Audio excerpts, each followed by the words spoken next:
Assalamualaikum warahmatullahi wabarakatuh. Perkenalkan nama saya Laode Muhammad Fawzul Azim dengan NIM 1S12465. Pada kali ini saya akan menjelaskan tentang tugas dari mata kuliah Etika Profesi yang berjudul Analisis Pelanggaran UU ITE dan Etika Profesional di bidang teknologi dan informasi. Nah, soal yang nomor pertama itu tentang menganalisis pelanggaran ITE yang terjadi pada kasus kebocoran data KTP. Itu pertanyaannya itu artikel 70.000 data KTP bocor di internet. Pelakunya masih misterius oleh CNBC Indonesia pada tahun 10 Oktober 2025 yang dirilis oleh redaksi. Nah, isinya artikel tersebut yaitu platform media sosial Discord mengonfirmasi bahwa sebanyak 70.000 data KTP penggunanya telah dicuri oleh peretas atau yang bisa disebut hacker yang identitasnya masih belum terungkap. Nah, kebocoran ini terjadi pada 3 Oktober 2025 melalui layanan pihak ketiga yaitu Zendesk yang digunakan Discord untuk memberikan layanan customer support dan trust safety. Data yang dicuri meliputi foto KTP, nama, username Discord, alamat email, detail kontak, informasi tagihan, alamat IP, serta pertukaran pesan dengan tim customer support. Nah, pelaku ini mengklaim bahwa 1,5 terabyte data atau sekitar 2 juta foto secara terang-terangan dan secara terang-terangan berusaha memeras pihak Discord dengan ancaman merilis data yang dicuri jika tidak dibayar. Nah, isu pelanggaran UU ITE yang terjadi yaitu berdasarkan Undang-Undang Nomor 1 Tahun 2024 tentang perubahan kedua atas Undang-Undang Nomor 11 Tahun 2008 tentang informasi dan transaksi elektronik UU ITE. Terdapat beberapa isu pelanggaran yang dapat diidentifikasi dalam kasus ini. Yang pertama itu pelanggaran pasal 30 yang tentang akses ilegal terhadap sistem elektronik. Pasal 30 ayat 1, ayat 2 dan ayat 3 UU ITE menegaskan bahwa setiap orang dengan sengaja dan tanpa hak atau melawan hukum mengakses komputer dan atau sistem elektronik milik orang lain dengan cara apapun, termasuk melampaui, menjebol, melampaui sistem pengamanan, dan dapat dikenakan sanksi pidana. Dalam kasus ini, di dalam artikelnya itu, hacker tersebut melakukan akses ilegal terhadap sistem Zendesk yang digunakan perusahaan Discord untuk layanan. Nah, tindakan meretas ini atau tindakan hacking ini, sistem ini jelas melanggar ketentuan pelanggan pasal 30 karena dilakukan tanpa izin dan dengan cara menembus sistem keamanan yang ada. Yang kedua itu pelanggaran pasal 31 atau penyadapan atau intersepsi ilegal. Pasal 31 ayat 1 dan ayat 2 UU ITE yang berbunyi melarang setiap orang dengan sengaja dan tanpa hak atau melawan hukum melakukan intersepsi atau penyadapan atas informasi elektronik dan dokumen elektronik. Hacker itu tidak hanya mengakses sistem, tetapi juga berhasil mendapatkan pertukaran data pesan antara pengguna antara para pengguna dan tim customer support Discord. Hal ini merupakan bentuk penyadapan terhadap komunikasi elektronik yang bersifat private atau bersifat rahasia. Selanjutnya itu yang ketiga itu pelanggaran pasal 32 yaitu tentang transmisi dan pemindahan data elektronik ilegal. Pasal 32 ayat 1 dan ayat 2 yang berisi mengatur tentang larangan untuk mengubah, menambah, mengurangi, dan melakukan transmisi atau merusak, menghilangkan, memindahkan, serta menyembunyikan suatu informasi elektronik dan dokumen elektronik milik orang lain. Pelaku pelaku tersebut memindahkan data-data pribadi pengguna dari sistem Discord atau sistem Zendesk ke penyimpanan mereka sendiri yang sebesar 1,5 terabyte. Yang berarti mereka secara ilegal melakukan transmisi atau pemindahan data elektronik milik orang lain. Yang pelanggaran yang keempat itu pelanggaran pasal 27B, yaitu pemerasan melalui media elektronik. Pasal 27B ayat 1 yaitu yang berisi tentang mengatur tentang larangan setiap orang dengan sengaja dan tanpa hak mendistribusikan atau mentransmisikan informasi secara elektronik yang berisi ancaman, kekerasan, dan menakuti-nakuti yang ditujukan secara pribadi. Nah, di kasus tersebut, pelaku ini secara terang-terangan mengancam Discord bahwa mereka akan merilis atau mempublikasikan seluruh data yang dicuri di internet. Jika Discord tidak membayar sejumlah uang tertentu, tindakan ini jelas merupakan bentuk pemerasan melalui media elektronik. Dan nomor ketiga itu, apakah tindakan pelaku dibenarkan atau tidak? Kesimpulannya itu, tindakan ini tidak dapat dibenarkan sama sekali. Dikarenakan tindakan ini dilakukan oleh seorang pelaku atau hacker, dalam kasus ini sama sekali tidak dapat dibenarkan, baik dari pandangan hukum maupun pandangan etika. Dengan alasannya itu, yang pertama itu dari segi hukum. Pelaku melanggar setidaknya 4 pasal utama, yaitu UU ITE, pasal 30, pasal 31, pasal 32, serta pasal 27B, yang masing-masing memiliki ancaman pidana penjara dan denda yang berat. Berdasarkan pasal 46 UU ITE, pelanggaran pasal 30 ayat 3 dapat diancam pidana penjara paling lama 8 tahun atau denda paling banyak sebanyak 800 juta rupiah. Next, yang kedua itu dari segi etika. Mencuri data pribadi 70.000 orang menggunakannya untuk memeras perusahaan merupakan tindakan yang secara moral sangat tercela. Dikarenakan data 70.000 orang tersebut yaitu bersifat KTP, yang artinya KTP tersebut bersifat rahasia dikarenakan terdapat nama, alamat, NIP atau NIK. Yang ketiga itu dampak luas. Kebocoran data KTP dapat menimbulkan efek domino yang sangat luas, mulai dari pencurian identitas, pembobolan rekening bank, pembuatan akun palsu atas nama korban, hingga kejahatan cyber lainnya yang dapat merugikan korban secara material maupun imaterial dalam jangka yang panjang. Lalu soal nomor dua itu tentang analisis potensi konflik antara kepatuhan UU ITE dan prinsip etika profesional dalam konteks kebebasan berekspresi. Yang pertama itu Undang-Undang Informasi at- dan Transaksi Elektronik atau yang biasa disingkat dengan UU ITE merupakan regulasi utama yang mengatur aktivitas di ruang digital Indonesia. Di sisi lain, profesional teknologi informasi terikat pada kode etik profesi yang menekankan nilai-nilai seperti kebebasan. Nah, dalam konteks berekspresi, keduanya seringkali berada pada posisi yang saling bertentangan dan menciptakan dilema etis yang kompleks bagi para profesional TI. Nah, konflik-konflik yang dapat terjadi itu yang pertama itu pengawasan konten dan sensor. Profesional TI yang bekerja di platform digital sering menghadapi dilema antara kewajiban memodernisasi konten sesuai ketentuan UU ITE dan menjaga platform tetap terbuka untuk berekspresi. Nah, di dalam pasal 40 ayat 2A UU ITE memberikan kewenangan pemerintah untuk meminta penyelenggara sistem elektronik menghapus informasi yang dianggap melanggar hukum.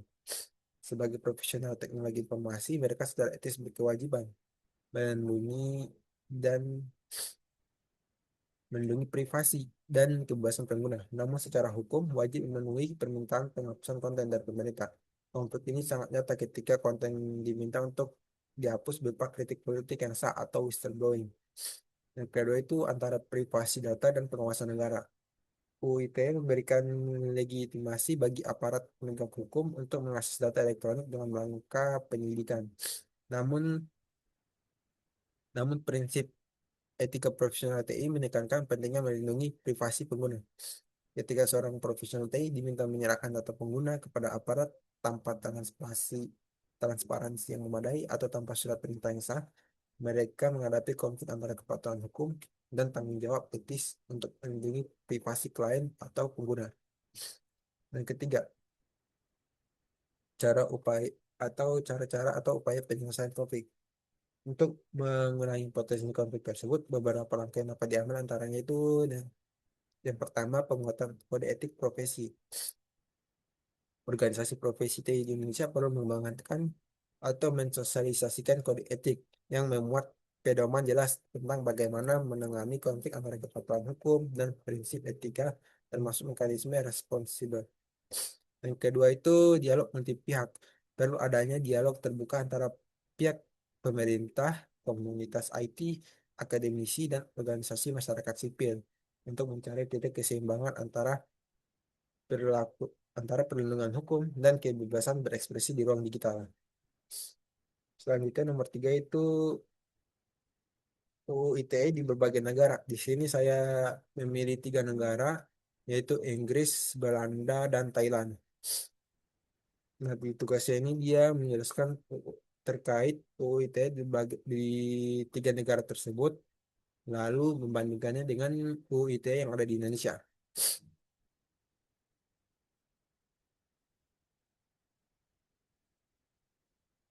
Yang pertama itu peraturan cyber di Inggris. Di Inggris sendiri,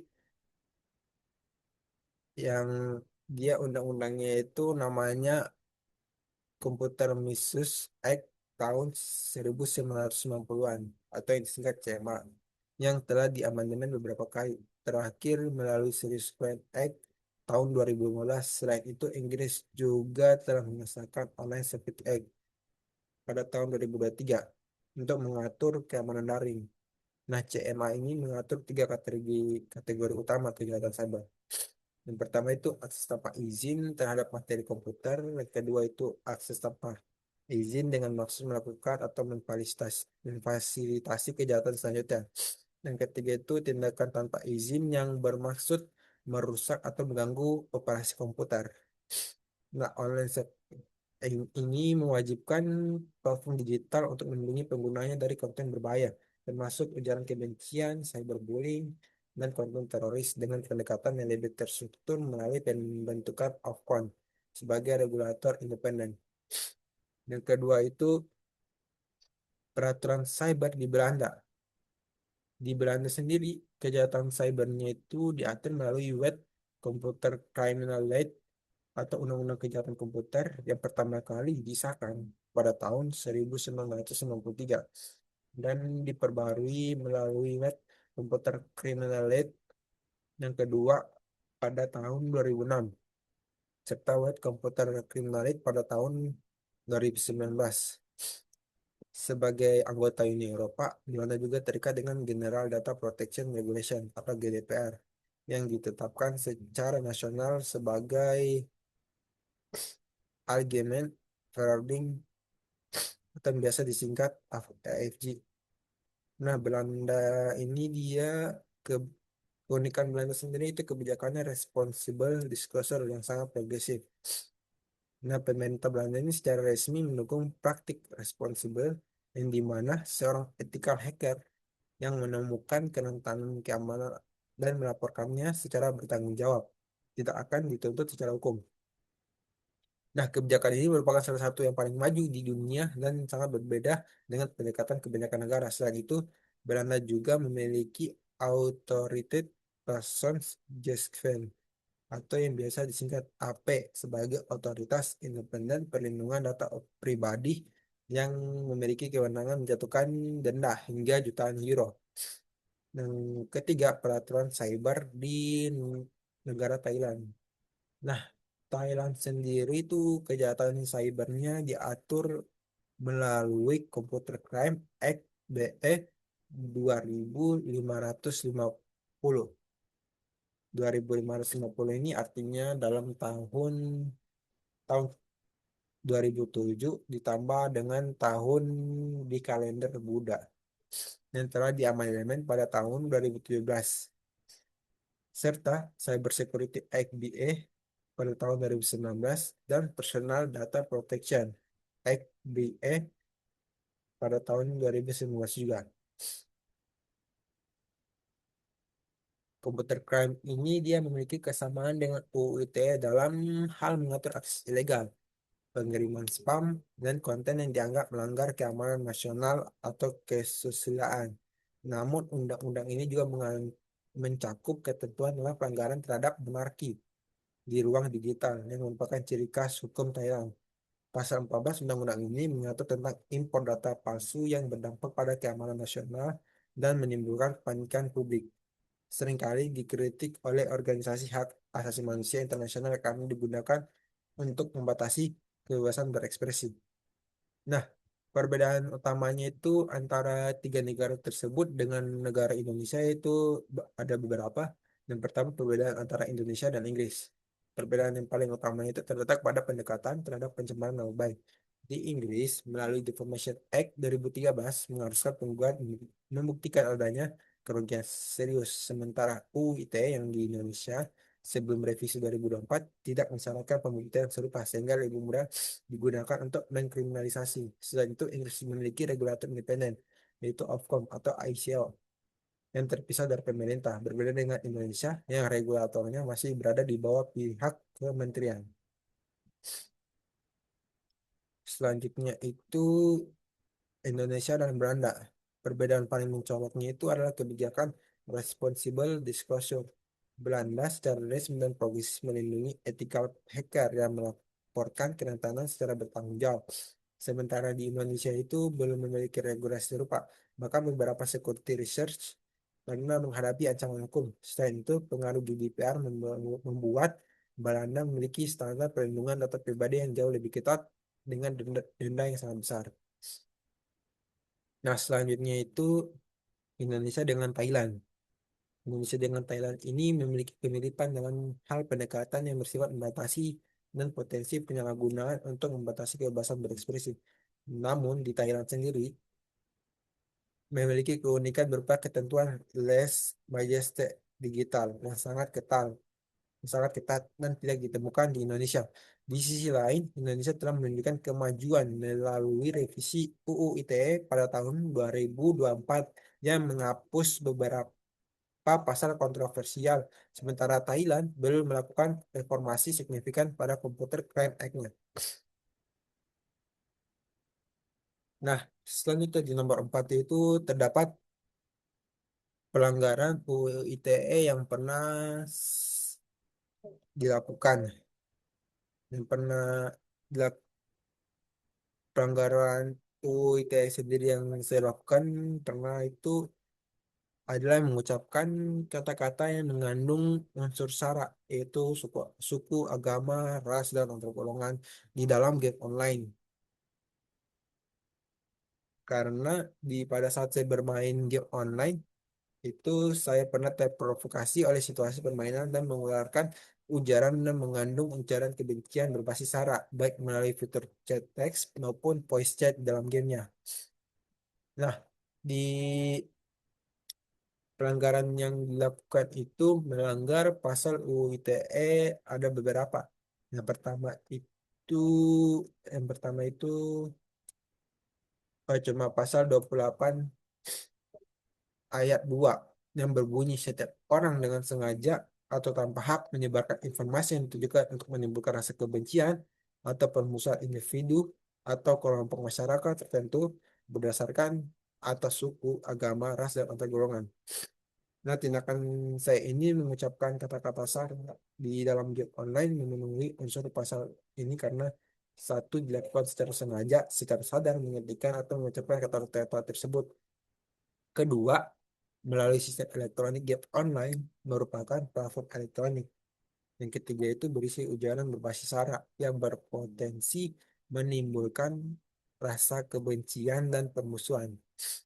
Nah, dari pasal yang dilanggar tersebut ada ancamannya, ancaman sanksi yang berdasarkan pasal 45 ayat 2 UU ITE sebagaimana diubah dalam UU nomor 1 dalam 2000 tahun dalam tahun 2024. Pelanggaran pasal 28 ayat 2 dapat diancam dengan pidana paling lama 6 tahun atau denda paling banyak 1 miliar rupiah. Nah, dampak yang ditimbulkan sendiri dari pelanggaran yang dilakukan itu yang pertama itu dampak terhadap korban. Ujaran sara dapat menyakiti perasaan pemain lain dan menciptakan lingkungan bermain yang tidak nyaman dan toksis serta berpotensi menimbulkan trauma psikologis bagi mereka yang menjadi sasaran. Nah, yang kedua itu dampak terhadap komunitas. Ujaran sara itu merusak komunitas gaming secara keseluruhan, memperkuat stereotip negatif atau pandangan publik ke komunitas-komunitas game ya. Yang ketiga itu menciptakan budaya toksis yang yang sulit dihilangkan. Nah, adapun dampak yang ketiga juga itu tentang dampaknya terhadap pelaku, dikarenakan susah mengendalikan diri dalam berbicara ataupun mengontrol emosinya. Nah, sekian dari saya menjelaskan materi tentang etika profesi, yaitu artikel menganalisis artikel pada kebocoran 70.000 data KTP di Discord. Sekian dari saya. Bila ada salah, mohon maaf. Assalamualaikum warahmatullahi wabarakatuh.